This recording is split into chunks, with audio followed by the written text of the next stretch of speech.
Bonjour à toutes et à tous, ravi de vous retrouver pour cette deuxième journée du grand défi écologique. Activons ensemble les solutions. Et comme hier, assurément, il va se dire beaucoup de choses encore aujourd'hui, Caroline. Effectivement, bonjour à toutes et à tous. Aujourd'hui, nous parlerons plus précisément de la décarbonation de l'industrie et également d'un futur désirable lors de deux tables rondes dédiées ce matin et cet après-midi. Mais pour l'heure, nous avons l'honneur d'inviter Édouard Philippe, maire du Havre et également président de la communauté urbaine Le Havre-Seine Métropole, à ouvrir cette deuxième journée du grand défi écologique. Merci d'applaudir Édouard Philippe, s'il vous plaît.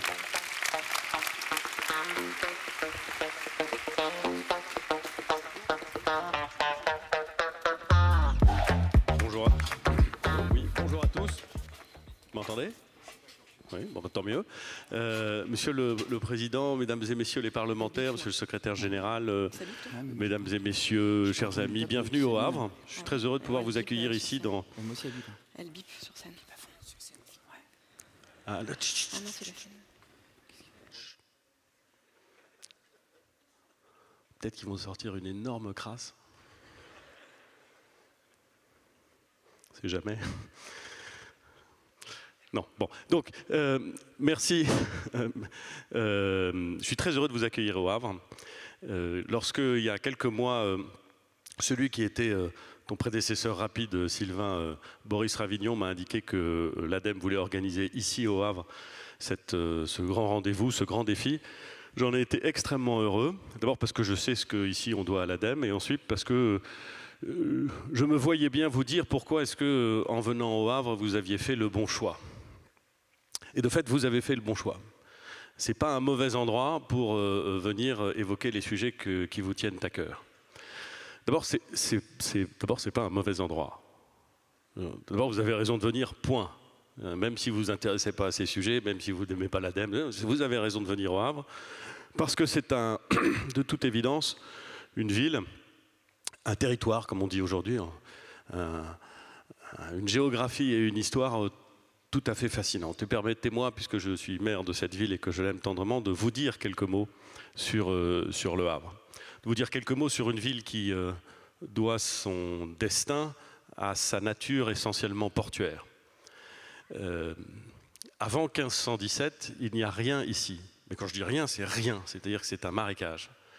Et à partir de 1517, à partir du moment où le roi François Ier prend une décision, c'est vraiment l'exemple absolu, si j'ose dire, d'une ville créée par pure décision royale.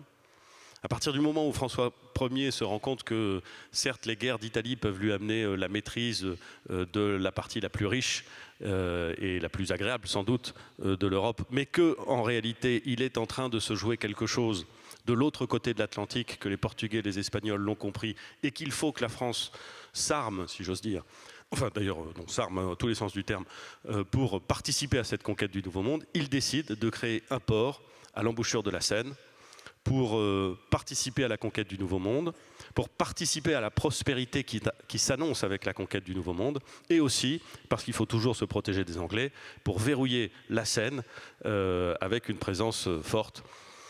Prospérité au loin, protection contre les Anglais, ces deux objectifs fondamentaux qui président à la création du Havre restent évidemment d'une actualité criante.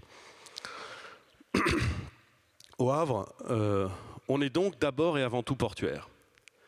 C'est notre chance, parce que ça nous met sur les grandes routes maritimes mondiales, parce que ça nous permet de développer une activité continue, permanente, essentielle. C'est aussi d'une certaine façon notre malchance, ou plus exactement, la médaille a un revers pénible, c'est que dès lors qu'un moment de grande tension arrive, un moment de guerre, bloquer ou détruire cette place éminente du commerce français et ce verrou sur la Seine devient un objectif parfaitement affiché. Et plusieurs fois, cette ville a été détruite. La dernière, c'est en septembre 1944, et la destruction a été totale. Totale. En 2 jours, il est tombé plus de bombes sur Le Havre que sur Londres pendant tout le Blitz, et il ne reste rien de la ville. Et la ville doit se réinventer. Elle doit se reconstruire. C'était déjà la ville de la Renaissance, même si ça ne se voit pas, parce que c'était littéralement une ville créée au moment de la Renaissance. Ça devient une ville de la reconstruction, ce qui se voit beaucoup. Une ville classique, hein, orthogonale, une ville dont on confie le plan d'urbanisme et la construction des édifices essentiels à un homme, Auguste Perret, qui veut faire de cette ville un exemple, mais qui veut faire aussi une ville très agréable à vivre, en considérant qu'au fond, le béton, c'est la pierre du XXe siècle. Il écrase absolument tous les gravats. La ville prend 70 cm et on construit sur les gravats. Ce qui, en termes psychologiques, enfin, je ne voudrais pas faire de la psychologie à la petite semaine, il doit y avoir des gens qui font de la psychologie urbaine, ça doit exister. Mais on a écrasé littéralement la ville ancienne et reconstruit une ville nouvelle, c'est la tabula rasée, complète sur les gravats. Et pendant longtemps, les Havrais n'ont pas beaucoup aimé leur ville. Elle était trop différente de celle qu'ils avaient quittée, ou plus exactement de celle qu'on leur avait détruite. Et ils ont eu du mal avec ces constructions très minérales, très bétonnées. Et puis progressivement, ils s'y sont faits. Progressivement, ils ont vu que cette architecture était unique. Progressivement, ils se sont rendus compte qu'il y avait, à cause de la géographie, à cause de ce patrimoine architectural, à cause aussi d'une qualité de vie, un intérêt évident à cette ville nouvelle. Pourquoi est-ce que je vous dis ça ? Parce que j'insiste sur le fait que l'ADN, pour le pire ou pour le meilleur, l'ADN profond du Havre, c'est l'ADN portuaire. Il y a ici le directeur général de Haropa, le port de Paris, Rouen et Le Havre. Il ne me contestera pas à ce point. Nous vivons fondamentalement dans une ville qui aime, qui est fière d'être portuaire. La deuxième grande caractéristique du Havre, c'est que c'est depuis très longtemps une ville industrielle. Comme toute la vallée de la Seine d'ailleurs, qui a toujours eu cette inclinaison pour l'industrie. Elle est une ville fondamentalement industrielle, et marquée par toutes les évolutions de l'industrie, par l'importance de la pétrochimie après, un peu avant la Seconde Guerre mondiale et beaucoup après la Seconde Guerre mondiale. Elle est une ville fondamentalement industrielle. C'est une ville de production, c'est une ville où on aime produire, on est fier de produire, où on considère que l'industrie, ça n'est pas quelque chose de bien mais qu'on préférait voir chez les autres. Entendez-moi bien, je n'ai jamais rencontré de maire qui explicitement vous explique qu'il ne veut pas d'industrie chez lui. Tout le monde est pour l'industrie, évidemment. Formidable. Mais ça peut être dangereux, et si c'est dangereux, c'est mieux si c'est très loin. Ça peut être bruyant, et si c'est bruyant, c'est mieux si c'est pas ici. Ça peut être compliqué à gérer, et si c'est compliqué à gérer, c'est pas grave si ça ne se fait pas chez nous. Ici, au Havre, je le dis sans forfanterie, c'est une donnée, on aime les productions industrielles. On a une culture de la production industrielle. Il y a 17 sites Céveso seuil haut. Il n'y a pas beaucoup d'endroits en France où il y en a autant, condensés et aussi près, parfois même à l'intérieur d'un espace urbain. Donc c'est une donnée, si on veut comprendre cette ville, c'est une ville industrielle. Une ville portuaire, une ville industrielle, et une ville qui se transforme et qui développe de nouvelles activités, et notamment le tourisme. Et je pourrais vous faire un long numéro sur le développement touristique au Havre. Vous n'y croiriez pas spontanément, je vous vois bien dans vos yeux. Vous dites Le Havre, ville touristique, et pourtant le moteur touristique est venu compléter le moteur portuaire et le moteur industriel, et nous accueillons chaque année plus d'1 million, chaque été, plus d'1 million de visiteurs qui viennent voir une proposition culturelle, qui viennent voir un patrimoine architectural, qui viennent voir une ville classée au patrimoine mondial. Et qui sont contents de venir, puisque manifestement, ils reviennent et ils reviennent toujours plus nombreux. Vous êtes donc au bon endroit pour réfléchir à la façon dont on adapte une ville reconstruite, une zone industrielle-portuaire marquée par la production et par les échanges mondialisés, aux enjeux nouveaux. Et il se trouve que c'est d'autant... attendez, comment est-ce que je vais tourner ma phrase ? Vous avez fait un choix vraiment remarquable en venant ici, parce que le moment que nous vivons, comme d'autres endroits sans doute, mais particulièrement ici, est un moment fascinant. Depuis que je suis maire du Havre, c'est-à-dire depuis, avec une petite interruption entre 2017 et 2020, enfin une petite, donc depuis maintenant 14 ans, depuis que je suis rentré au conseil municipal du Havre en 2001, donc il y a maintenant 23 ans, pendant l'essentiel du temps, le combat du maire, le combat des équipes publiques, quelle que soit leur majorité, quelle que soit leur tonalité, c'était comment est-ce qu'on va faire pour ne pas fermer des usines? Comment est-ce qu'on va faire pour éviter de fermer des usines? Ici, nous avons été frappés brutalement par la désindustrialisation. Le taux de chômage a explosé au début des années 80 et les perspectives économiques, les perspectives démographiques de la ville se sont fermées quand la désindustrialisation a commencé à frapper. Elle a été massive, elle a été violente, elle a été déstabilisante. Et pendant très longtemps, jusqu'à 2016-2017, ici, on avait quelques pistes pour la création de nouvelles usines. On avait, heureusement, quelques pistes d'investissement qui permettaient de prolonger des productions. Mais on se battait en défense, si j'ose dire, pour préserver. Depuis quelques années, ça a fondamentalement changé. Je veux dire que des nouvelles filières se sont installées. C'est ici, au Havre, que l'on construit les éoliennes offshore qui vont permettre d'équiper les côtes françaises, et je l'espère ailleurs que les côtes françaises, en éoliennes et donc en énergie renouvelable. C'est ici que beaucoup d'entreprises présentes et beaucoup d'entreprises nouvelles se disent qu'elles vont trouver le terrain de jeu qui leur permet, grâce aux échanges mondialisés, grâce aux caractéristiques françaises de l'électricité décarbonée pour l'essentiel, grâce à l'expertise d'une ville qui est habituée à produire, le terrain de jeu opportun pour décarboner l'industrie. Et la difficulté du maire du Havre, la difficulté du patron du port d'Aropa, la difficulté de l'ensemble des acteurs publics aujourd'hui, c'est de trouver suffisamment de foncier, de trouver suffisamment d'électricité, de trouver suffisamment de compétences, de techniciens, d'ingénieurs, pour être capable de dire oui au nombre considérable de projets qui veulent s'installer ici, qui sont financés, qui ont réussi à amasser des milliards d'investissements de financement pour construire les usines qui vont permettre de produire le nouveau carburant de synthèse pour les avions, qui vont permettre de décarboner la production d'engrais, qui vont permettre d'aller plus loin encore dans le développement d'une aéronautique électrifiée ou respectueuse de l'environnement, qui vont permettre de produire à Sandouville, nous y étions vendredi dernier, des utilitaires électriques en grande quantité, compétitifs, et évidemment beaucoup mieux adapté aux enjeux de la logistique du dernier kilomètre urbain. Bref, mettre en œuvre réellement cette décarbonation de l'industrie. Si on veut être efficace en matière de décarbonation de l'industrie, il faut s'attaquer aux grandes masses. D'ailleurs, en général, quand on veut être efficace, il faut s'attaquer aux grandes masses. Il faut s'attaquer aux sujets qui ont un impact quand vous réussissez à les changer. Mettre beaucoup d'énergie pour modifier un petit chouïa, c'est pas très intelligent. Mettre beaucoup d'énergie pour modifier un énorme pan de l'activité, ça a beaucoup de sens. L'essentiel de la production de CO2 dans les zones industrielles se fait à Dunkerque, au Havre et à Marseille-Fos. Les trois grandes zones d'émissions de CO2 et donc les trois grands enjeux de la transition écologique de l'industrie sont dans ces trois grandes zones. Alors, ça ne veut pas dire qu'on n'aime pas les autres.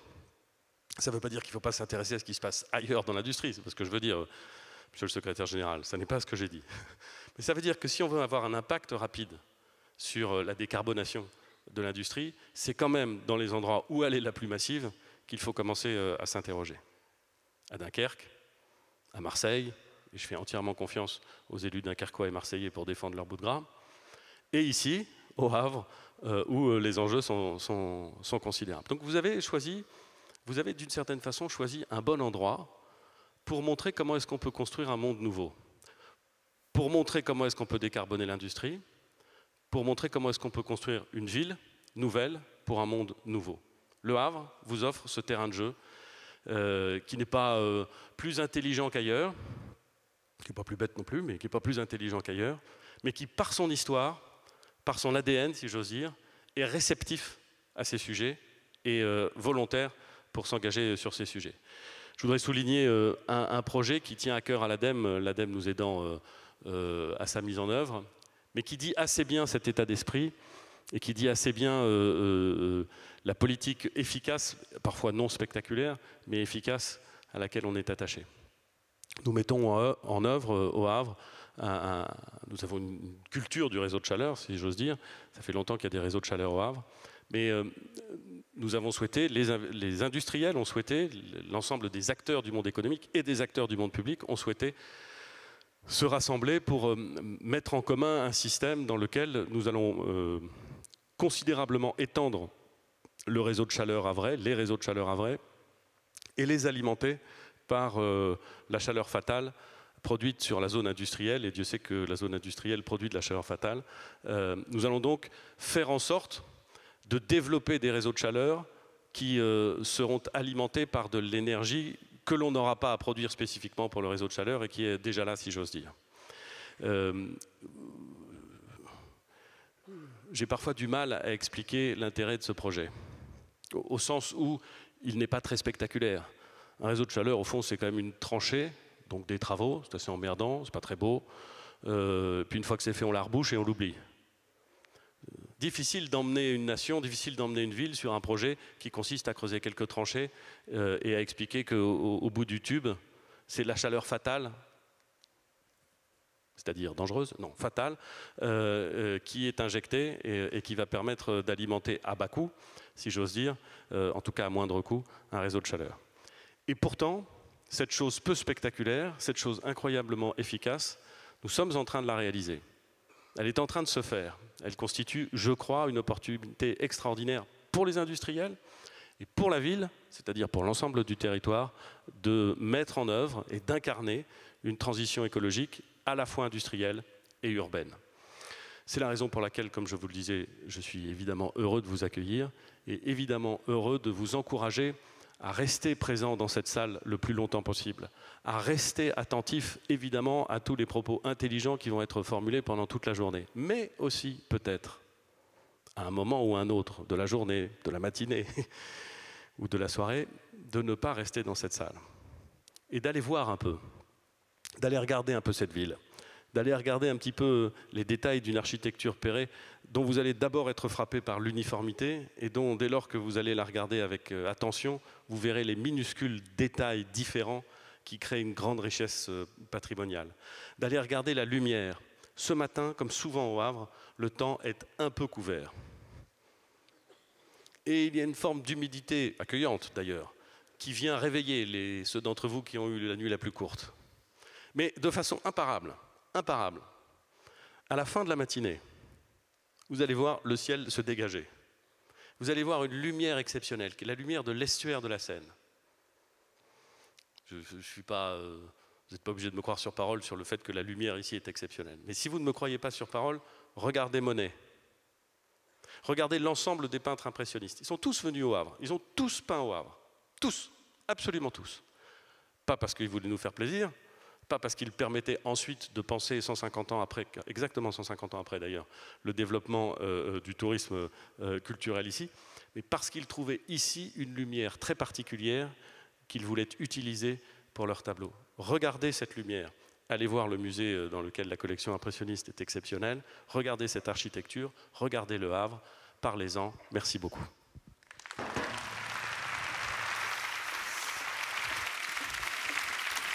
Merci beaucoup, Monsieur Édouard Philippe, pour ces mots d'ouverture à cette deuxième journée du Grand Défi écologique. Et merci encore une fois bien de nous accueillir dans votre ville, qui, nous le savons, et vous l'avez rappelé, fait beaucoup sur ces sujets de transition. Et pour poursuivre notre séquence d'ouverture de cette deuxième journée, nous invitons maintenant le secrétaire général pour l'investissement France 2030, Bruno Bonnel.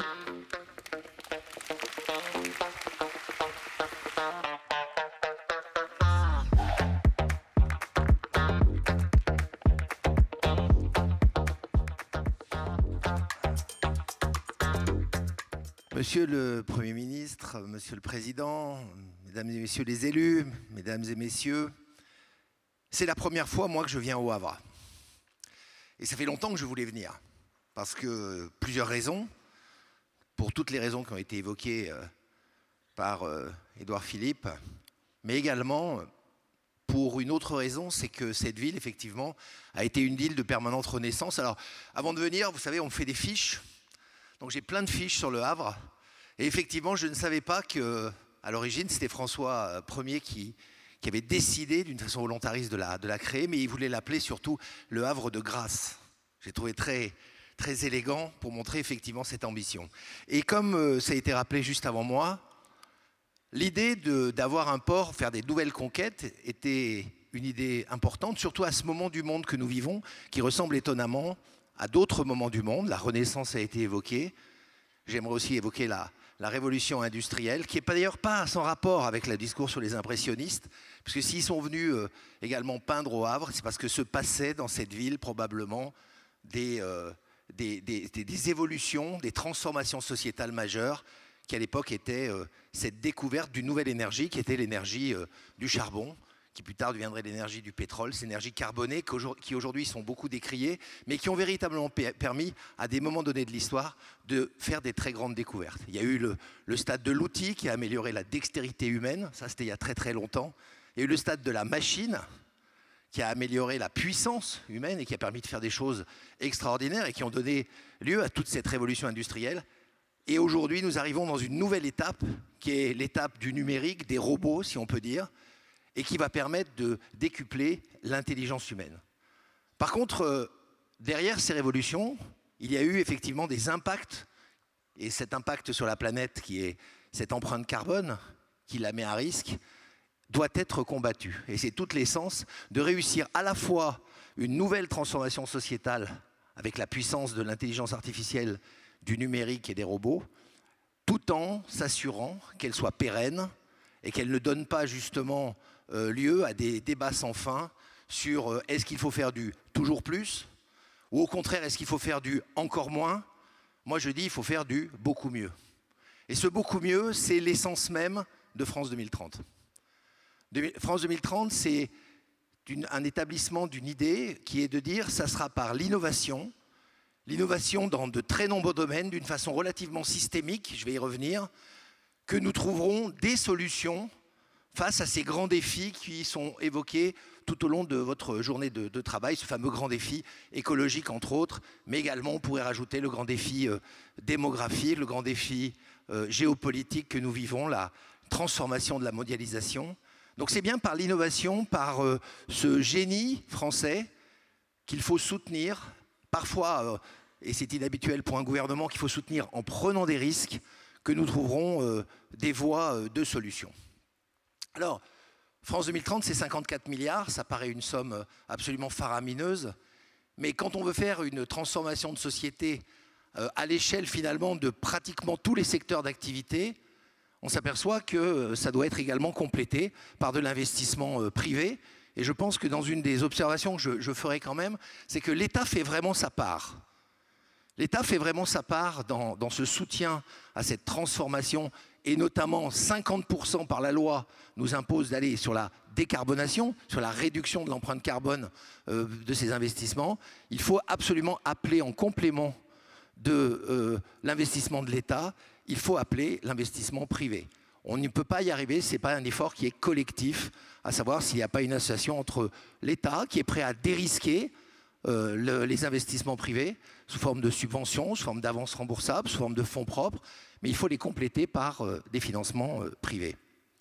Alors ces investissements, ils vont sur toute la chaîne de création de valeur, de la recherche fondamentale, et nous soutenons des universités, des chercheurs, des entrepreneurs à des niveaux très, très bas de ce qu'on appelle les TRL, jusqu'à la création de la première usine.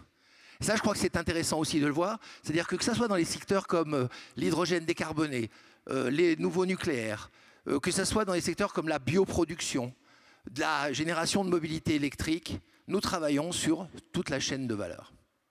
Et je le dis parce qu'on oublie souvent, on est assez souvent focalisé sur une partie de la chaîne, sans se comprendre que si on ne finance pas ce continuum d'innovation, on ne va pas au bout de l'histoire.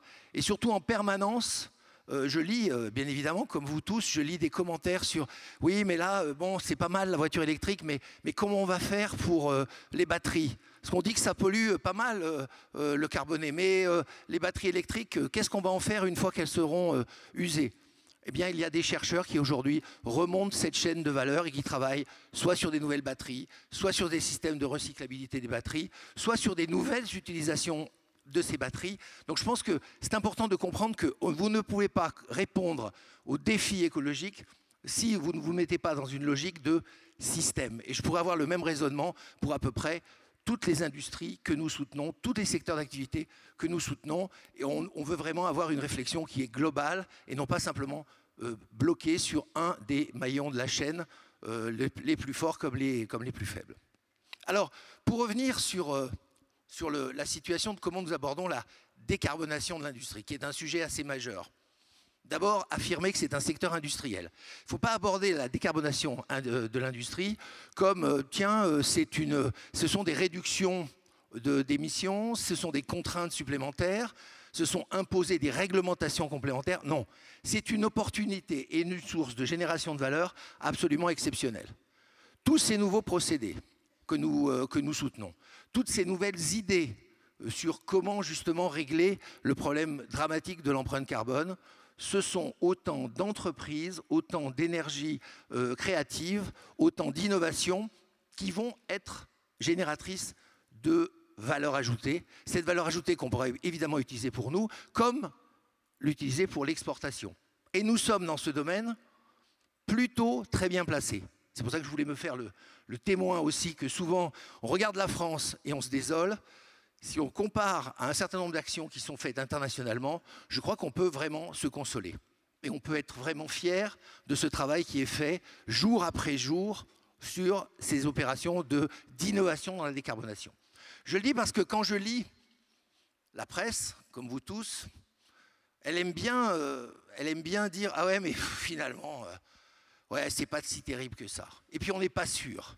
Il y a une chose que je peux vous dire à cette table, moi non plus, je ne suis pas sûr. Mais il y a une seule chose dont je suis sûr, c'est si on ne fait rien, on ne fera rien du tout pour le futur. Et que chacun de ces investissements, et c'est pour ça que ça s'appelle France 2030, ça a été lancé il y a 2 ans, se veut dans une perspective de moyen long terme. Et donc, ne nous hâtons pas de tirer des conclusions quand on voit que nous signons actuellement justement de plus en plus d'usines, quand nous signons actuellement de plus en plus de soutien à la décarbonation, qui vont prendre 2, 3, 4, 5 ans à maturer. Et donc il est logique que ce mouvement d'entraînement, qui a d'ailleurs été initié par vous, Monsieur le Premier ministre, parce que vous m'aviez confié à l'époque la mission de m'occuper de territoire d'industrie, ce mouvement d'entraînement qui était de dire on réveille une France industrielle, va forcément prendre un certain temps. Et hâtons-nous surtout de continuer, de ne pas freiner sur la glace, d'être déterminés à décarboner cette industrie. Alors, je ne vais pas vous asséner des chiffres dans tous les sens, je pense que ce n'est pas vraiment le lieu. Mon lieu, c'est vraiment de vous communiquer cet enthousiasme que j'ai à rencontrer des entreprises, des chercheurs, des start-upers, des patrons de grands groupes industriels qui veulent et qui ont compris cette transformation. Est-ce que ça a percolé jusqu'au grand public? J'en suis à la fois sûr et pas sûr. J'en suis sûr sur le fait que, vu les unes de journaux dans tous les sens, vu les projections de documentaires qu'on a dans tous les sens, j'en suis sûr qu'on a inquiété. Je suis sûr qu'on a vraiment mis dans la tête de chaque personne qu'il y avait un vrai problème, jusqu'à aller à l'anxiété, cette éco-anxiété dont on parle beaucoup. Ça, j'en suis certain. Je suis moins sûr qu'on ait commencé à dire il y a des solutions. Quand je veux dire, je suis moins sûr qu'on ait commencé à dire qu'il y a des solutions, c'est que les solutions qu'on propose aujourd'hui sont effectivement des solutions de dire nous, de toute façon, il n'y a pas grand-chose à faire, on est responsable et on est probablement coupable, mais bon, c'est un peu trop tard. Et cette petite musique, je vais vous dire pourquoi je dis qu'elle est dans ce ton-là, c'est parce que je vois qu'on ouvre, par exemple, des dizaines d'écoles actuellement sur les nouvelles énergies, la batterie, le nucléaire, le solaire, l'éolien. Nous avons investi, France 2030, à aujourd'hui 1 milliard d'euros dans l'ouverture de nouvelles formations. On en a encore un à mettre sur la table. À l'horizon 2030, c'est 1 million de formations à ces nouvelles technologies industrielles. Eh bien, il y a un grand nombre d'écoles qui ne remplissent pas. Qui ne remplissent pas, ça veut dire que les gens ne s'inscrivent pas. les jeunes ne sont pas intéressés. Les gens ne se reconvertissent pas. Parce qu'on a cette image d'une industrie à la Zola. Tout comme d'ailleurs on a une image de l'agriculture à la Peggy et qu'on a une image de l'enseignement à la Ferry. La France, à force de se regarder au XIXe siècle, ne peut pas se projeter dans le XXIe. Et c'est pour ça que je vous dis que le grand public doit être réveillé, et ça fait partie de ce grand défi écologique pour moi, en disant envoyez vos enfants étudier l'hydrogène, envoyez vos enfants étudier le futur de l'agriculture, envoyez vos enfants étudier les technologies avancées de l'intelligence artificielle appliquée à la production. Ne regardez pas simplement dans le rétro en vous rappelant vous-même des souffrances que nous avons vécues depuis 20, 30, 40 ans, à savoir la désindustrialisation, que les usines, ça pollue et qu'on est mal payé.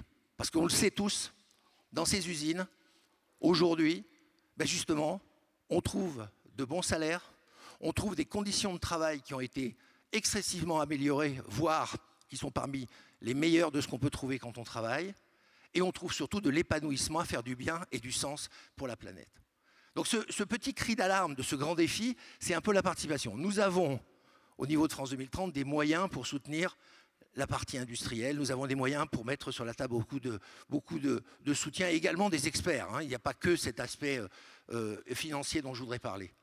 Mais il est important de réveiller chacun d'entre nous au contact, quand on rencontre des ados qui font malheureusement ou heureusement Parcoursup, qui ne savent pas dans quelle direction aller, et qu'on fait une espèce de répétition du passé, qu'il faut projeter également cette intelligence humaine française pour qu'elle participe d'une façon collective à cette décarbonation industrielle. Voilà ce que je voulais vous dire aujourd'hui en étant ravi d'être ici, et je prendrai entre midi et deux le temps d'aller voir l'architecture de Perret, évidemment, et je ferai un rapport complet comme d'habitude à Édouard Philippe. Merci beaucoup.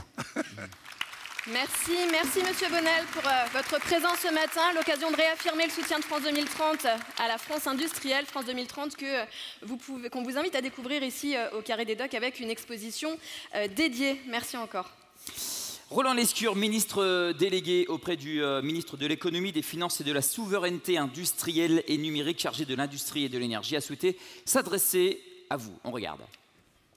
Bonjour à toutes et à tous. J'étais il y a 2 semaines avec vous au Havre, le lieu majeur de la révolution industrielle verte qui anime l'axe Seine. J'ai eu l'occasion d'y annoncer, en présence d'Édouard Philippe, que je salue, le soutien de l'État à un projet majeur de production d'hydrogène décarboné. Décidément, c'est au Havre que ça se passe, puisque 2 semaines après, vous êtes ensemble et je suis très heureux d'introduire la conférence Décarboner l'industrie pour cette seconde journée du grand défi écologique organisé par l'ADEME.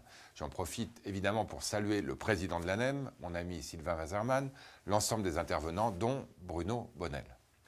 La décarbonation de l'industrie est une priorité du gouvernement, au cœur de la planification écologique. Le président de la République s'y est engagé. Notre objectif, c'est de diviser par 2 les émissions industrielles françaises d'ici 2030 pour respecter nos engagements climatiques et faire de la France la première nation décarbonée en Europe et dans le monde. De ce point de vue-là, nous avons de la chance, parce que la décarbonation de l'industrie, elle n'a jamais été aussi réalisable. Les technologies dont nous avons besoin, elles sont là et elles commencent à se déployer. L'hydrogène, la capture de carbone, la biomasse, l'électrification des procédés. Nous pouvons désormais dessiner les contours technologiques d'une industrie bas carbone qui sera l'industrie de demain et qui fera de la France une nation industrielle, écologique, sociale. Ces 12 derniers mois, nous avons mené un exercice extrêmement intéressant, très concret, avec les 50 sites les plus émetteurs de gaz à effet de serre de l'industrie française, des aciéries, des alumineries, des cimenteries. Chacun a fourni une feuille de route qui détaille équipement par équipement les changements nécessaires. La décarbonation de l'industrie est donc en cours. Les industriels montent des projets de décarbonation, des consortiums pour les réaliser. Ici au Havre, par exemple, Yara et Total font des partenariats avec Life et Air Liquide pour décarboner l'hydrogène dont ils ont besoin. Tandis que l'ensemble des émetteurs de l'axe Seine se sont réunis dans le consortium EcoCO2 pour construire un carboduc, un pipeline où transporter du CO2 capté en sortie de leurs usines de Rouen au Havre pour l'exporter ensuite vers des stockages souterrains ou sous-marins.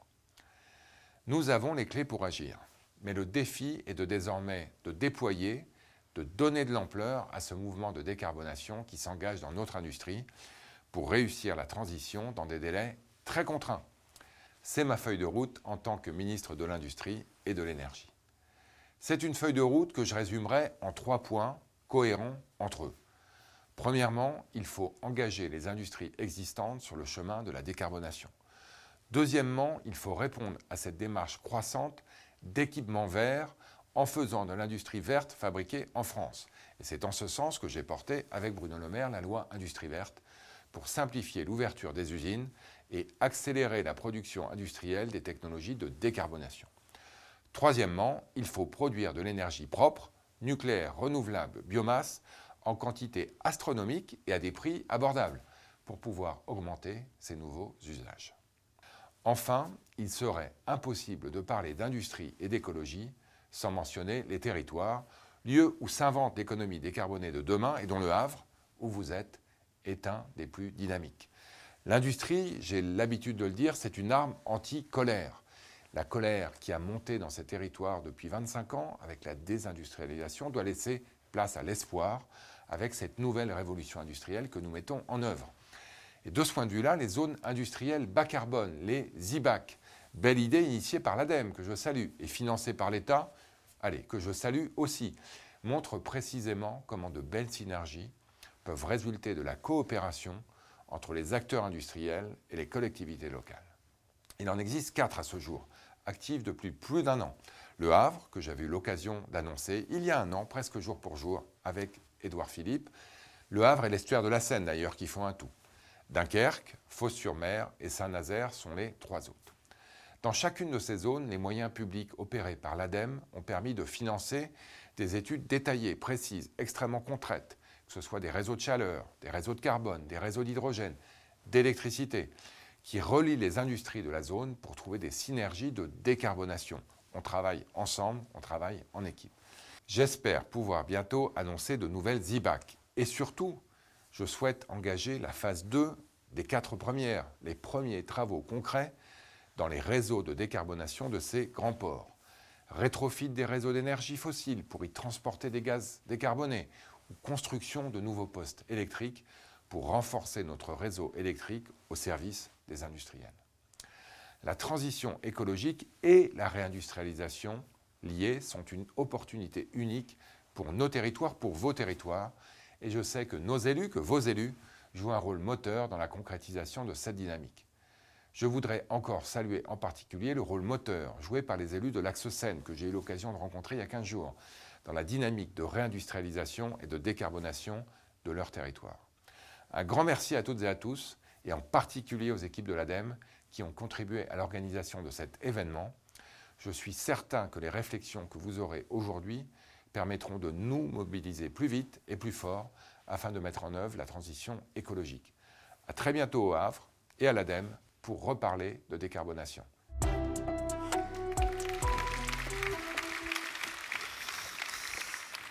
Merci donc à Monsieur le ministre Roland Lescure. La décarbonation de l'industrie, c'est le sujet de notre table ronde, Caroline. Oui, et un chiffre, 20%. 20%, c'est l'impact des émissions de gaz à effet de serre de l'industrie en France, soit le secteur le plus émetteur. Pour répondre au défi de la neutralité carbone à horizon 2050, cela nous impose de réduire notre dépendance aux énergies fossiles. Au cours de la prochaine décennie, les 50 sites les plus émetteurs en France devront réduire quasi de moitié leurs émissions en favorisant notamment l'électrification des procédés, le déploiement de la biomasse, le recours à l'hydrogène vert ou encore d'œuvrer au stockage et à la capture du carbone. Les solutions et aides financières existent, de quoi permettre donc aux industriels de s'organiser et d'agir dès maintenant en optant pour des investissements favorisant l'efficacité énergétique et la décarbonation. Pour décarboner l'industrie, eh bien, vous le savez, les entreprises ont les clés pour agir et nous allons le voir avec nos invités. Merci d'accueillir Sylvain Wasserman, président donc de l'ADEME, Emmanuel Normand, directeur du développement durable de Saint-Gobain et Carlo Tapons, responsable affaires publiques et de Terreo, s'il vous plaît, sous vos applaudissements. Merci de les accueillir.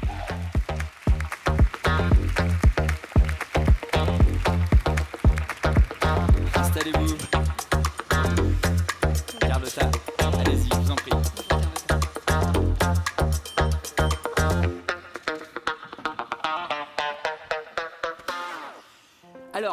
vous allez pouvoir poser, si nous en avons le temps, vos questions, parce que on est contraint par le temps. On rappelle quand même qu'il y a les ateliers à 10h30. Ce serait dommage de rater le début aussi des ateliers. Mais si on a le temps, vous allez pouvoir poser vos questions donc, à nos invités en flashant le QR code qui s'affiche donc, sur l'écran. On les posera donc à la fin de cette séquence. Et puis bien sûr, vous allez pouvoir continuer de faire vivre cet événement comme vous le faites depuis le début de cet événement hier matin. Donc sur les réseaux sociaux avec le hashtag Grand Défi ADEME, ce soir sur les comptes X, Facebook ou encore LinkedIn. Donc allez-y. Flashez le QR code, posez dès maintenant vos questions donc, à nos invités. On y répondra encore une fois si nous en avons le temps. Monsieur Wasserman, en préambule, est-ce que vous pouvez tout d'abord nous rappeler quelles sont les actions menées par l'ADEME en faveur de la décarbonation ? Oui, bonjour à toutes et à tous. La décarbonation de l'industrie, ça illustre parfaitement le rôle de l'ADEME. Si on prend cet exemple de décarbonation de l'industrie, ici au Havre, on a deux rôles principaux. D'abord, cette idée d'accélérer la transition écologique, Bruno Bonnel et Édouard Philippe en ont parlé, cette accélération-là, alors je rappelle que l'ADEME c'est une agence de l'État, un opérateur de l'État, donc c'est des fonds publics, et on travaille avec les entreprises à leur plan de décarbonation concrètement et aux solutions concrètes, toujours en équipe. On parlait des IBAC, les zones bas carbone, zones industrielles bas carbone, et c'est dans les gènes de l'ADEME que de trouver des solutions en équipe et coopérative. Et puis le deuxième rôle, qui est un peu moins connu parfois, c'est le rôle de recherche, d'expertise. Il y a 500 ingénieurs et chercheurs à l'ADEME qui travaillent sur tous les aspects de la transition écologique. Et pour l'industrie, si on prend un exemple concret, c'est une méthodologie qui s'appelle ACT, pour Assessing Carbon Transition, qui est une méthodologie pour, pas à pas, construire un plan de décarbonation pour un industriel, ensuite pouvoir l'évaluer, et pouvoir transformer tout ce qu'il investit dans sa décarbonation en un avantage concurrentiel, parce que ceux qui gagneront les marchés de demain sont ceux qui auront opéré leur transition écologique et leur décarbonation. Alors, Emmanuel Normand, je précise que parmi les activités de Saint-Gobain, il y a la filière vert, qui est l'un des 9 secteurs les plus émetteurs d'émissions de gaz à effet de serre. Quelle a été votre approche pour formaliser votre feuille de route et peut-être plus spécifiquement votre planification ? Bonjour à tous. D'abord, merci pour l'invitation. Alors, d'abord, ce que je voulais dire, c'est qu'il est possible de décarboner. Saint-Gobain, entre 2017 et 2023, on a réduit nos émissions de gaz à effet de serre Scope 1 et 2 de 34%. Et même par rapport aux résultats, c'est près de 60%. Donc on est capable de découpler la croissance avec la décarbonation. Alors comment on a fait ? Alors tout est parti, j'aurais tendance à dire, en 2019. On s'est engagé sur le zéro émission net à 2050. Je vous avoue, en 2019, quand on a pris cet engagement, on ne savait pas vraiment ce que ça voulait dire. On ne savait sûrement pas comment y arriver, mais on s'est dit que ce n'était pas forcément crétin et que ça donnait une forme de direction à l'organisation. Et ça a marché. Le pire, ou le mieux, c'est que ça a marché. Ça nous a conduit un an après à définir des objectifs à 2030, des objectifs de moins 33. Je vous ai dit qu'on était à moins 34. Vous allez dire, bah, ça y est, vous avez déjà fait. Alors c'est des objectifs en absolu, on va continuer à croître. On a annoncé plusieurs acquisitions ces dernières semaines qui vont nous rajouter 500 000 tonnes de CO2. Donc on a encore de l'effort à faire pour arriver en 2030 à notre objectif. Donc on s'est donné ces objectifs à 2030 qui ont été validés par la Science Based Targets Initiative et ça a mis l'organisation en mouvement. Et ça, je pense que c'est extrêmement important d'arriver à mettre cette organisation en mouvement. Alors, qu'est-ce qu'on a fait ? Au premier semestre 2021, on a demandé à toutes nos business units, Saint-Gobain, c'est 180 000 personnes, plus de 1000 usines, 75 pays, des dizaines de procédés différents. Vous avez parlé du verre, mais il y en a plein d'autres. On a demandé à toutes nos business units de travailler leur feuille de route à 2030. Donc essayer de comprendre où ils en étaient, savoir leur levier, où ils pouvaient atterrir, en fonction de quels investissements à réaliser. C'était magique la première année. La première année, quand j'ai fait la consolidation du résultat, je suis pile arrivé aux objectifs du groupe. C'était assez extraordinaire. Tout le monde était parti de la conclusion et se dit on va être bon élève, il nous a demandé de faire quelque chose, on va le faire. Mais ça a mis l'organisation en mouvement. Donc on a refait ça en 2022. Puis on l'a refait. Alors en 2022, on a eu 4000 projets qui ont été identifiés, recensés au travers de la planète. Puis on a refait ça en 2023. Et on refait ça en 2024. Aujourd'hui, je ne vais pas vous dire à combien j'atterris quand je fais la consolidation de mes feuilles de route. C'est bien au-delà de notre objectif 2030. Donc ça a créé de l'émulation. Tout ça pour 2030, dans tout ce qui est de l'incrémental, parce qu'on ne transforme pas des procédés en 5 à 7 ans. Et dans le même temps, on a décidé de, pour chacun de nos procédés principaux, avoir au moins un exemple à échelle industrielle, pas en labo, à échelle industrielle, une vraie usine qui soit bas carbone, très bas carbone en scope 1 et 2, dans des géographies préférables, là où c'est facile de le faire. Je vais donner un exemple. On a démarré une usine de plaques de plate 100% électrique en Norvège. Accès à l'électricité décarbonée, compétitive.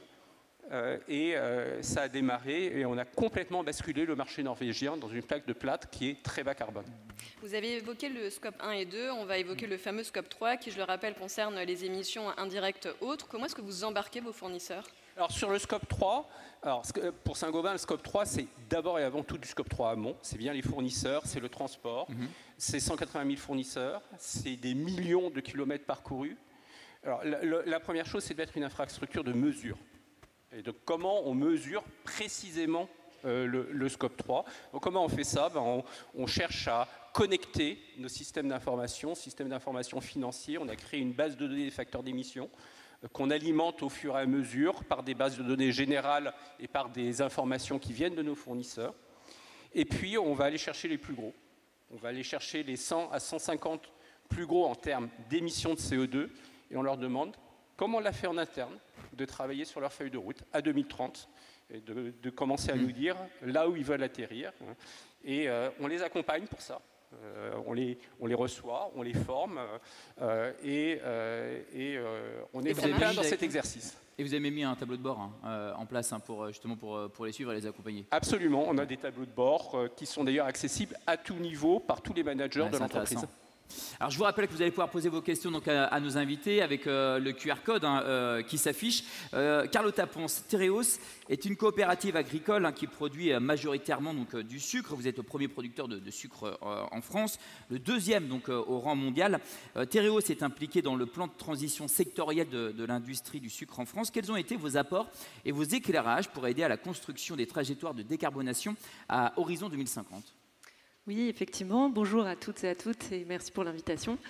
Tereos, groupe agricole qui cultive et valorise le végétal et particulièrement la betterave sucrière et donc engagé depuis plusieurs années dans une démarche de décarbonation. C'est donc tout naturellement que nous avons contribué à ce travail de l'ADEME de plan de transition sectorielle de la filière sucrière française aux côtés du syndicat français des fabricants de sucre. Et donc, on a alimenté les réflexions qui étaient pilotées par l'ADEME et on a fait la démonstration qu'il sera possible pour le secteur de réduire de 50% les émissions d'ici 2030 par rapport à 2015 et que nous pourrons atteindre la neutralité carbone à échéance 2050. Donc c'est un travail sur lequel la restitution finale a eu lieu fin 2023 et l'ADEME propose 3 scénarios qui permettent de considérer évidemment les différentes trajectoires de décarbonation des sucriers. Pour Tereos, en réalité, c'est une combinaison de ces 3 scénarios et en fait, nous avons mis tous les leviers technologiques que nous avons présentés dans notre feuille de route de décarbonation de la démarche SBTI. Et donc pour lequel Tereos s'engage à réduire, donc à titre individuel, à réduire de 50% ses émissions d'ici 2033 par rapport à 2022-2023 et nous engageons également à atteindre la neutralité carbone à échéance 2050. Quels ont été vos enseignements clés? Alors, que vous en avez retenu? Pour nous, les éléments clés à retenir de ce travail, c'est que, nos trajectoires de décarbonation s'appuient sur des technologies qui sont disponibles, des technologies éprouvées, de la récupération de l'efficacité énergétique, avec de la récupération de chaleur fatale, mais également une électrification massive de nos procédés. Et enfin, une fois qu'on aura réduit au minimum les besoins énergétiques de nos cycles, un recours, mais limité, à de la biomasse. Alors, on rappelle quand même que... Oui, pardon, excusez-moi, je vous ai coupé. Et peut-être un dernier élément, donc le secteur sucrier a du potentiel, il en fait la démonstration, il est capable, mais il a besoin d'un cadre réglementaire stable, cohérent, et bien évidemment d'un soutien financier. Et l'ADEME est là pour nous accompagner sur ces sujets. Voilà. Merci pour la précision, c'était important effectivement de le dire. Alors vous êtes également signataire d'un contrat de transition écologique pour vos sites les plus émetteurs. Qu'est-ce que ça implique pour vous? Alors effectivement, Tereos, la partie sucrière française, amidionnaire et sucrière de Tereos fait partie de ce programme national des 50 sites, désormais élargi d'ailleurs à 140 sites. Donc nous avons tous nos sites français qui sont dans ce programme. En réalité, Tereos n'a pas attendu ces contrats de transition écologique pour s'engager. On a déjà réduit de 30% nos émissions sur le périmètre industriel européen. Donc pour nous, ce travail, c'est de présenter nos trajectoires de décarbonation telles qu'elles sont présentées dans la démarche SBTI auprès des services des pouvoirs publics qui nous accompagnent. Et donc on est vraiment dans une logique de cohérence, le plan de transition sectoriel de l'ADEME, ces contrats de transition écologique, notre démarche SBTI, et on y présente les mêmes engagements ambitieux et audacieux pour le groupe. Sylvain Wasserman, en introduction, vous évoquiez la démarche d'expertise et notamment avec ACT. Pour aller plus loin, l'ADEME a développé l'expérimentation ACT Adaptation. Le principe est simple, pouvoir accompagner les acteurs privés dans l'évaluation de leur stratégie d'adaptation pour s'adapter donc aux changements climatiques actuels et futurs. Est-ce que vous pouvez nous préciser concrètement comment ça marche, ACT Adaptation ? Oui, volontiers. Cela dit, si vous permettez, Bien sûr, je vous laisse rebondir sur les deux témoignages qui sont vraiment très intéressants qu'on a entendus. Je voudrais juste rebondir sur deux choses. D'abord, l'exemple que vous citez avec votre travail sur le scope 3 et votre légitime attente que vos fournisseurs et vos sous-traitants fassent le même effort que vous, ça veut dire, et là je pèse mes mots, qu'une PME ou une ETI française, si elle n'entame pas sa décarbonation, elle sera hors marché des grands groupes privés. Parce que, évidemment, vous allez les accompagner, mais à partir d'un certain moment, vous allez considérer que les efforts que vous faites doivent légitimement être partagés par vos fournisseurs qui vous impactent dans votre empreinte carbone indirecte. Et ça, c'est un point important. Pareil pour les marchés publics. 2026, clause environnementale obligatoire. Une PME, une entreprise française qui ne se décarbone pas, n'aura pas non plus accès aux marchés publics. Pareil sur les financements.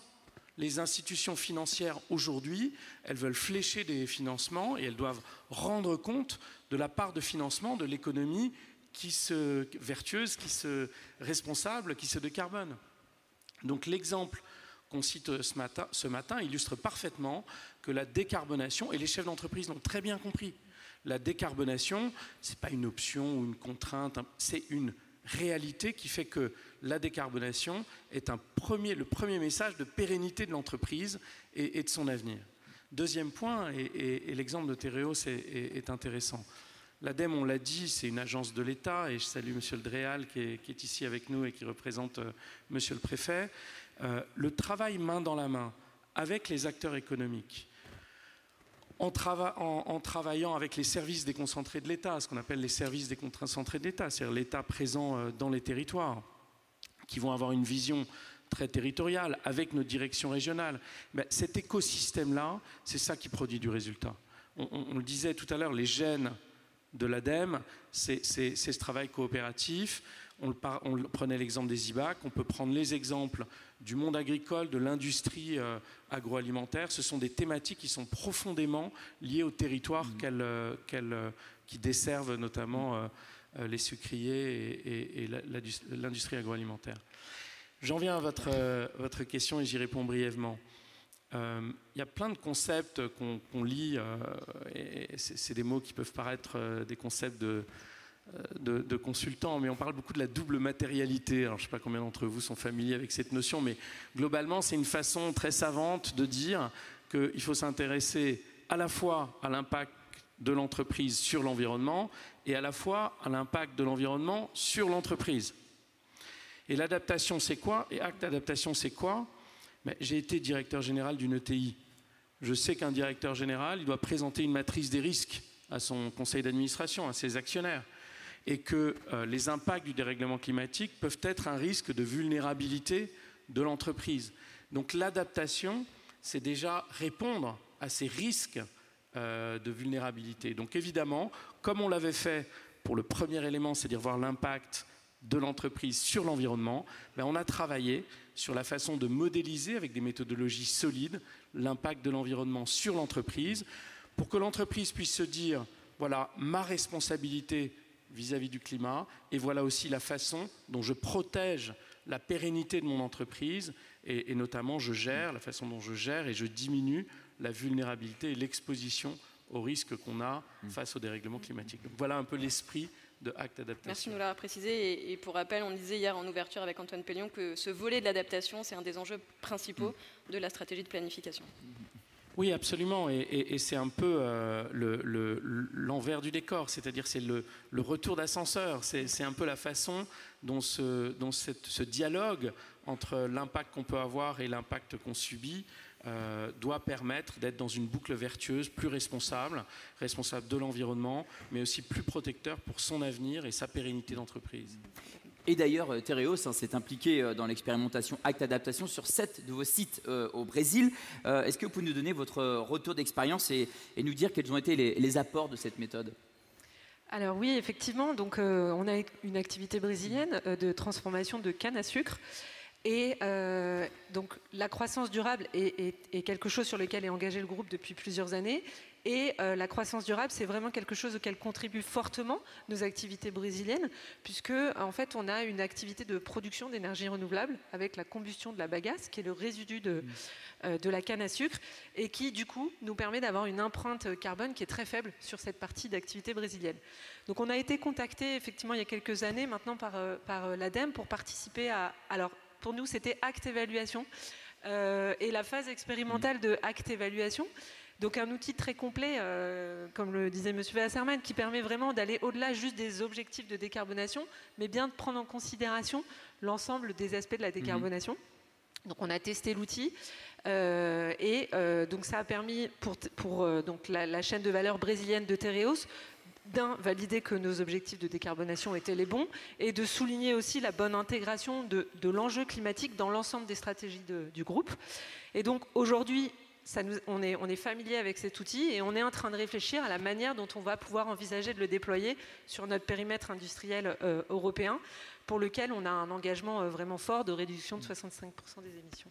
J'aimerais qu'on parle des produits avec vous, Emmanuel Normand, parce que comment est-ce que vous engagez votre trajectoire de décarbonation dans une logique de repenser vos produits et notamment dans une logique d'offre bas carbone et tout en tenant compte notamment de l'analyse du cycle de vie des produits?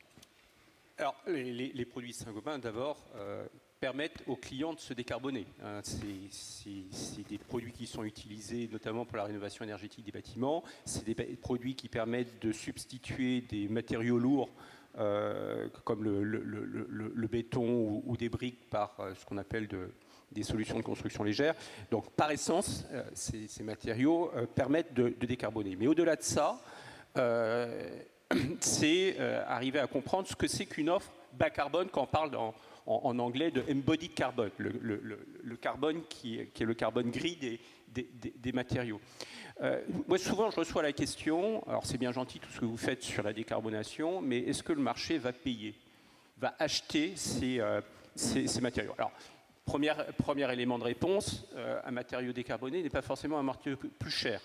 Lorsque vous arrivez à rendre un matériau plus léger et donc avec moins de matière, le coût de production est plus faible. Donc ce n'est pas forcément un matériau plus cher. Dans un certain nombre de cas, le matériau peut être plus cher. Mais dans ce cas-là, il faut tester le marché. Et pour tester le marché, il faut avoir une vraie offre crédible, pas anecdotique, à large échelle, et former les équipes commerciales, former les équipes marketing pour arriver à comprendre comment vendre cette solution. Donc on a pris aussi, comme on l'a fait sur le plan industriel, on va faire des vraies usines bas carbone, mais on a décidé aussi que sur le plan commercial, dans nos principales gammes de produits, on aurait des vraies offres bas carbone. Alors par exemple, on a lancé il y a bientôt 18 mois un verre très bas carbone, Orae, sur le marché français, avec une empreinte carbone qui est réduite de 40% par rapport à un verre traditionnel. Ça marche du tonnerre. La demande est bien supérieure à l'offre que l'on peut produire. Donc on sent bien qu'il y a un espace. Alors ce n'est pas un espace qui est forcément très large aujourd'hui, mais c'est un espace aussi qui nous permet, nous, d'apprendre Et tout ça, bien évidemment, c'est basé sur des analyses de cycle de vie qui sont faites selon des normes qui, dans le domaine des matériaux de construction, sont robustes, qui existent déjà depuis longtemps. C'est publié avec des validations par tierce partie. Donc c'est des outils qui sont aujourd'hui éprouvés, qui continuent à évoluer, qui sont utilisés par beaucoup d'acteurs. Alors pour répondre à ce défi, on l'a compris, immense de la décarbonation de vos industries, est-ce que vous avez identifié des freins tous les deux? Alors effectivement, défi immense, défi de taille, ne serait-ce que par l'investissement majeur qu'on va devoir faire en termes de financiers, 800 millions d'euros d'investissement. Donc on a un sujet autour de ce financement, de l'accompagnement de la part des pouvoirs publics sur comment pérenniser s'assurer que ces dispositifs soient bien des dispositifs pérennes, peut-être nous aider à avoir un peu plus de visibilité dans ces dispositifs. Nous, quand on investit, c'est des décisions en interne, c'est 2 à 3 ans avant de lancer les projets. Il faudrait, je pense, que les calendriers des dispositifs puissent s'aligner. Aujourd'hui, on est à 6 mois à l'avance, on sait quand est-ce qu'ils vont paraître. Voilà, si on peut ajuster les calendriers, je pense que ça nous aiderait. Le maintien des C2E aussi est quelque chose de très intéressant pour nos industries. Et peut-être revenir sur un dispositif qui a été évoqué par M. Lescure, qui est le crédit impôt industrie verte, qui vient d'être lancé, qui soutient le développement de 4 technologies. Et malheureusement, ce ne sont pas des technologies qui feront sens pour nos industries. Comme je vous le disais, nous, on a des technologies qui sont déjà matures pour décarboner avec un potentiel important. Et donc, pour nous, la finalité qui serait la tonne de CO2 évitée aurait plus d'impact que uniquement 4 technos. Donc, on souhaiterait que puisse être élargi ce dispositif. Donc, il y a un enjeu, évidemment, autour du soutien de la puissance publique, du soutien financier. Il y a un deuxième enjeu qui est central pour Tereos, avec ses sucreries et ses amidonneries, et le fait qu'on va électrifier massivement. En réalité, on a un double défi autour de l'électricité, donc une électricité bas carbone, issue du nucléaire. Un, s'assurer qu'on aura la garantie des volumes dont on va avoir besoin. Et deux, l'accès à un prix compétitif et stable dans le temps, sur le long terme, de cette électricité. Et en l'état, on a des doutes, parce qu'on a vu la réforme post-Arenache qui a été présentée fin 2023, qui maintenant est reprise par le projet de loi souveraineté énergétique. Le prix cible qui est présenté, 70 € du mégawattheure, n'est pas un prix compétitif, surtout si on le compare au prix de nos concurrents internationaux. Les États-Unis, l'Asie, c'est entre 30 et 40 € du mégawattheure, donc 2 fois moins. Donc on voit bien qu'on a un enjeu crucial autour de ce prix.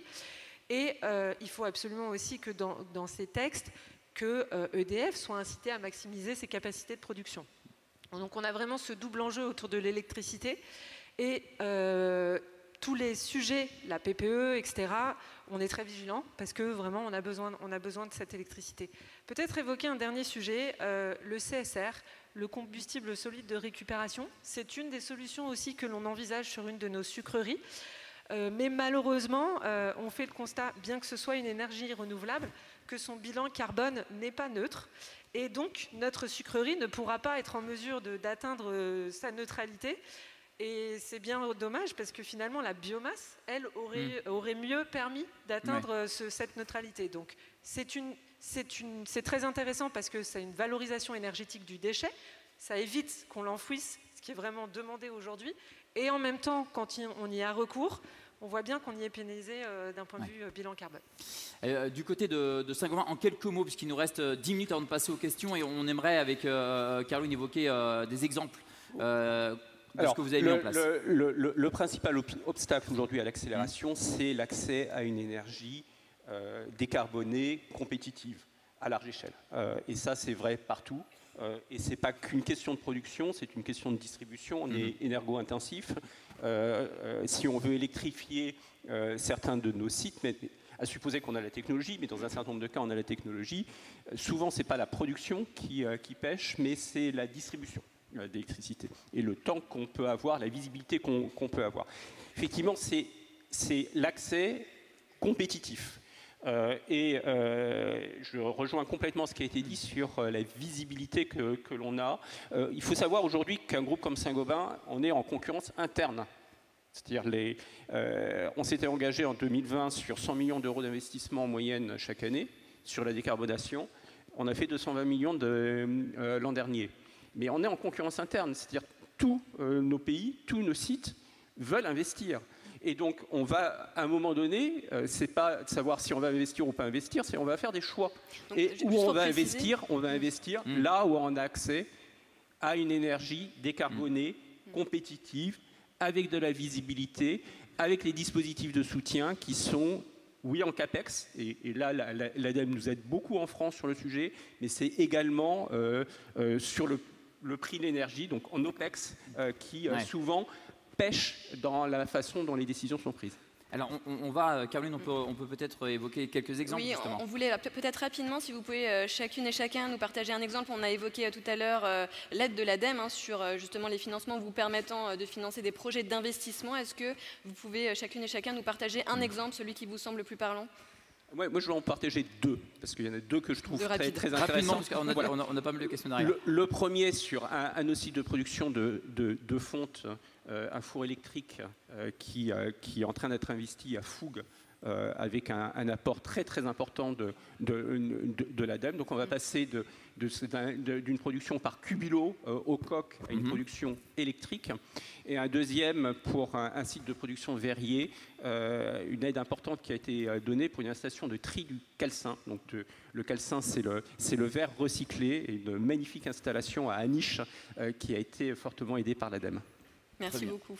Carlotta. Alors, nous, un exemple sur une amidonnerie de Markolsheim qui est située en Alsace. L'ADEME nous aide avec Décarb Inde sur ce projet où, en fait, c'est la première phase de décarbonation du site. La première étape, c'est l'arrêt du séchage de coproduits, parce que c'est aussi ça, pour nous, la décarbonation, c'est de repenser aussi la manière dont on va organiser nos activités. Donc, un produit nouveau, toute une logique commerciale. Donc, première étape, l'arrêt des séchages, très énergivore, et ensuite la mise en place de recompression mécanique de vapeur sur le site. Très bien. Ce projet-là démarre, mise en service du projet cette année. Monsieur Wasserman, vous voulez réagir. J'ai une dernière question pour vous avant les questions du public. Non, mais très rapidement, je pense que ce qui est intéressant au travers de ces deux exemples, l'État a investi massivement sur la décarbonation de l'industrie. Finalement, la transition écologique, c'est quasiment une fonction régalienne de l'État, où jusqu'au cœur des territoires, aux côtés des industriels et main dans la main avec les collectivités territoriales, l'ADEME en tant qu'opérateur, mais la puissance publique investit aux côtés de l'acteur économique. Ça, c'est très important. Deuxième chose, l'exemple de l'éco-conception, ce qu'on appelle maintenant l'éco-conception, c'est une tendance très, très forte, où on réfléchit à la conception de son produit. C'est un impact direct et majeur, notamment en termes de sobriété matière, donc de réflexion sur quelle matière biosourcée ou quelle matière on utilise plus respectueuse de l'environnement. Et il y a une dernière tendance, je voudrais peut-être finir là-dessus, une dernière tendance extrêmement importante qu'on appelle l'économie de la fonctionnalité et de la coopération, des entreprises, des industriels, des acteurs économiques qui réfléchissent à leur business model et qui les font évoluer. On a accompagné des grands groupes français pendant 18 mois sur cette réflexion. Je vais donner un exemple qui m'a tellement marqué que je vais absolument le partager. C'est un vendeur de pesticides qui était habitué à vendre à des agriculteurs des pesticides et qui s'est dit maintenant, je vais vendre des hectares de blé en bonne santé. Et c'est moi qui vais décider exactement de la dose de pesticides qu'on va mettre. Résultat, le pesticide pour l'entreprise, ça devient un coût et puis un chef d'affaires. Il doit garantir un résultat de bonne santé des cultures et utiliser le moins de coûts possible pour y arriver. Résultat, 15 à 20% de baisse de l'utilisation des pesticides sur l'hectare dans cette nouvelle offre. Et ça, c'est une façon que je trouve extraordinaire de poser la question, de repenser ces business models pour trouver des solutions gagnant-gagnant. Alors, vous avez parlé d'investissement. Comment répartir et utiliser l'argent public dédié à la décarbonation dans une logique de performance? Et vous venez de le souligner. Oui, je pense qu'on a toute une réflexion sur l'efficacité carbone de l'euro investi. On l'a dit à maintes reprises, c'est de l'argent public. L'argent public est précieux, il faut l'investir à juste titre. L'exemple que vous citiez et que vous avez tous les deux cités sont des exemples concrets où 1 million d'euros injectés donne un certain nombre de tonnes de carbone évitées.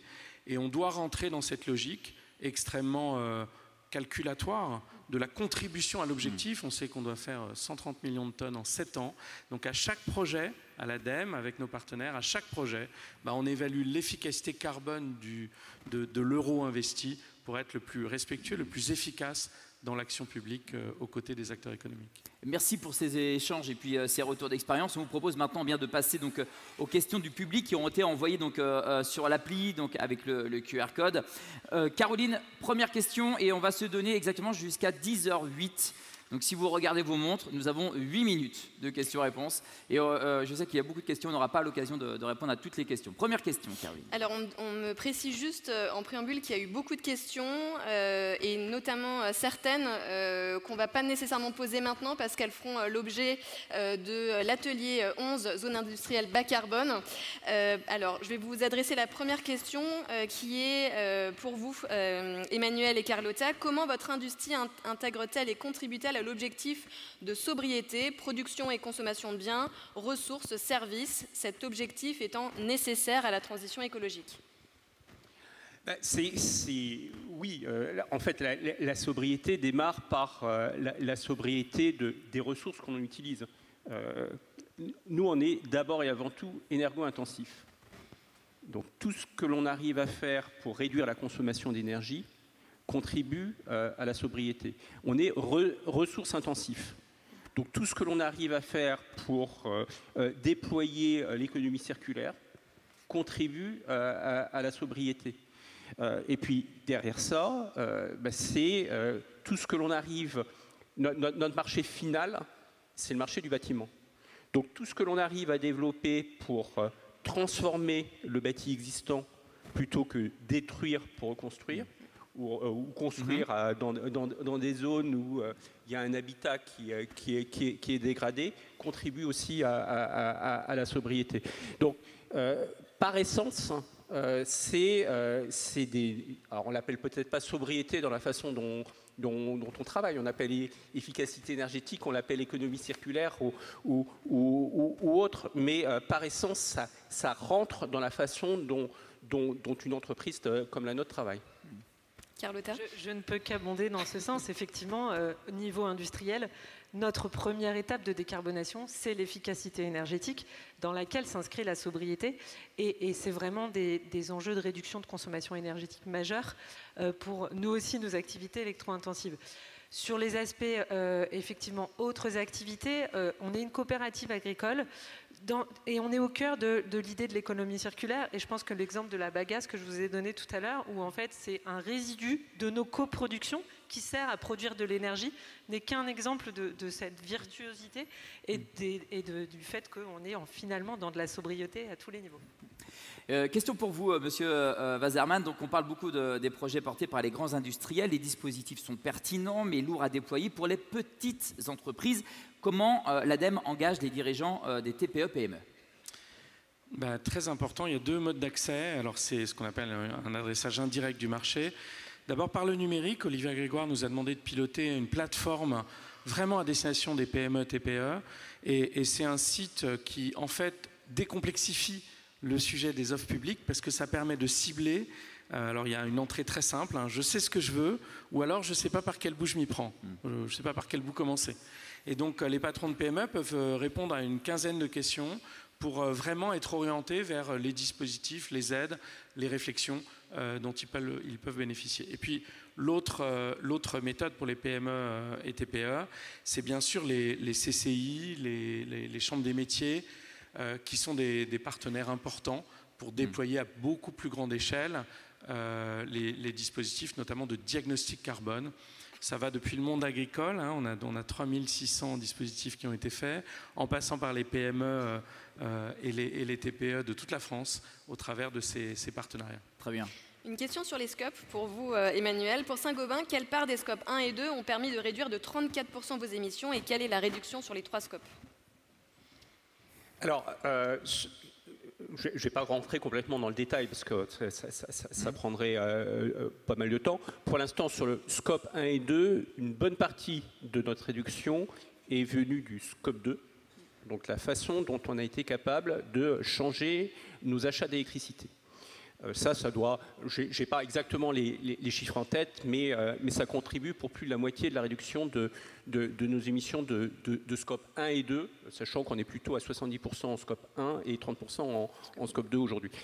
Derrière ça, c'est la capacité d'électrifier, la capacité de passer d'énergie fossile à des énergies moins fossiles, et une part très très importante en termes d'économie circulaire. À chaque fois qu'on remplace une tonne de sable par une tonne de verre recyclé pour produire du verre, on réduit de 350 kg les émissions de scope 1 et 2. Le scope 3, c'est plus compliqué. Le scope 3, il faut d'abord mesurer correctement. Alors, on avait pris un engagement de réduire de 16% notre scope 3 entre 2017 et 2030. La réalité aujourd'hui, c'est que je l'augmente. Mais je l'augmente parce que je le mesure mieux. Et donc je ne suis pas dans une démarche aujourd'hui de pure comptabilité par rapport au passé. Je suis dans une démarche où j'organise l'infrastructure, j'engage nos fournisseurs, j'identifie les actions clés et je mets en œuvre ces actions clés. Très bien. On peut prendre encore une ou deux questions, Karine. Oui, pour vous, Carlotta. Pour Tereos, est-ce que les projets de décarbonation de Tereos et de ceux financés par France 2030 intègrent le climat de demain et ses impacts les plus sévères, risque de submersion, canicule, précipitations intenses? Et dans la même veine, quelles mesures prend Tereos pour soutenir l'agroécologie? Alors, effectivement, j'ai fait beaucoup le focus sur la partie industrielle depuis le début, qui est l'objet de cette table ronde. Mais évidemment, en tant que coopérative agricole, nos engagements sur cet aspect agricole sont également prévus. Donc, Tereos prévoit d'aller vers un modèle qui soit plus bas carbone et qui surtout un modèle d'agriculture plus résilient pour nos coopérateurs. Nos coopérateurs sont les premiers à en faire la demande. Ce sont les premiers à aujourd'hui être impactés par le changement climatique, la sécheresse, les inondations, bien évidemment. Donc, tous les projets que Tereos mène prennent en considération ces aspects-là. Donc, au niveau des aspects industriels et des projets France Relance, enfin France 2030, évidemment, on prend en considération. Mais ces aspects climatiques sont également pris en considération dans des diagnostics carbone que l'on a mené d'ailleurs avec l'ADEME. On a réalisé 65 diagnostics carbone des exploitations agricoles de betteraves de nos coopérateurs agriculteurs. Et donc là aussi, on prend en considération ces aspects-là. Et on va massifier cette approche de diagnostic. On voudrait que 80% des exploitations de nos betteraviers aient réalisé ces diagnostics de l'ADEME. Donc on salue d'ailleurs des annonces qui ont été faites au Salon de l'agriculture pour lequel vous vous engagez à remettre en place ces diagnostics. Et bien évidemment, donc on prend des engagements aussi sur cet aspect agricole. Et on est dans le programme SBTI le plus haut niveau, SBTI Flag, qui prend en considération la préservation des sols. Très bien. Merci beaucoup. Une dernière question. On a le temps d'une dernière question. Dernière question et on a 1 minute 30. Alors, une qui vous est adressée à tous les deux, Tereos Saint-Gobain. Comment vos fournisseurs accueillent-ils votre demande de feuille de route de décarbonation? En 30 secondes chacun, s'il vous plaît. Première réaction, interrogative, intéressée, sentant bien qu'ils commencent à recevoir des demandes de plusieurs de leurs clients et demandant de l'aide. Demandant de l'aide pour pouvoir avancer. Après, il y a différentes catégories de fournisseurs. Il y en a qui sont plus engagés et d'autres moins engagés. Alors nous on est une coopérative agricole, donc dans nos fournisseurs, il y a les céréaliers, parce qu'on transforme aussi des céréales de blé. On est dans un programme collectif qui est piloté par Vivesia sur l'agriculture régénérative. C'est aussi ça, s'engager avec nos fournisseurs. Et donc en fait, on fait tous partie de la même barque, j'ai envie de dire, vers cette agriculture régénératrice. Donc c'est bien pris par nos fournisseurs. Très bien. Merci beaucoup à tous les deux pour votre présence ce matin. On va devoir arrêter les questions-réponses. Je me permets de dire que si vous avez des questions complémentaires, vous pouvez sans doute les adresser directement à Emmanuel et Carlotta. Et je précise également que si vous voulez en savoir plus sur les dispositifs d'accompagnement de l'ADEME et notamment le pacte industrie, je vous invite à aller directement sur la place de la transition dans la maison de l'ADEME. Et donc pour rencontrer les experts de l'ADEME, on peut applaudir donc nos invités s'il vous plaît. Merci beaucoup. Merci. Alors Caroline, pour la suite de cette journée, eh bien, on rappelle que toutes les infos de cet événement sont sur votre badge. Au dos du badge sont notées les sessions auxquelles vous vous êtes inscrit avec les horaires et les salles. Il y a le plan du site avec le détail des salles à l'intérieur. Il suffit simplement de le déplier. Et donc, on vous a promis donc, que vous alliez quitter cette salle à 10h10 puisque les prochaines sessions d'atelier et de visite vont commencer à 10h30. Vous allez pouvoir vous y rendre dès maintenant pour que ça démarre à l'heure. Comme l'a précisé Caroline, les experts de l'ADEME sont sur la place de la transition. N'hésitez pas à aller les rencontrer pour échanger avec eux. Puis on se retrouve donc en plénière à 15h15 avec de nouveaux invités pour une table ronde sur la thématique « Un futur désirable, comment s'y projeter ?» À tout à l'heure et belle journée à vous. À tout à l'heure, merci beaucoup.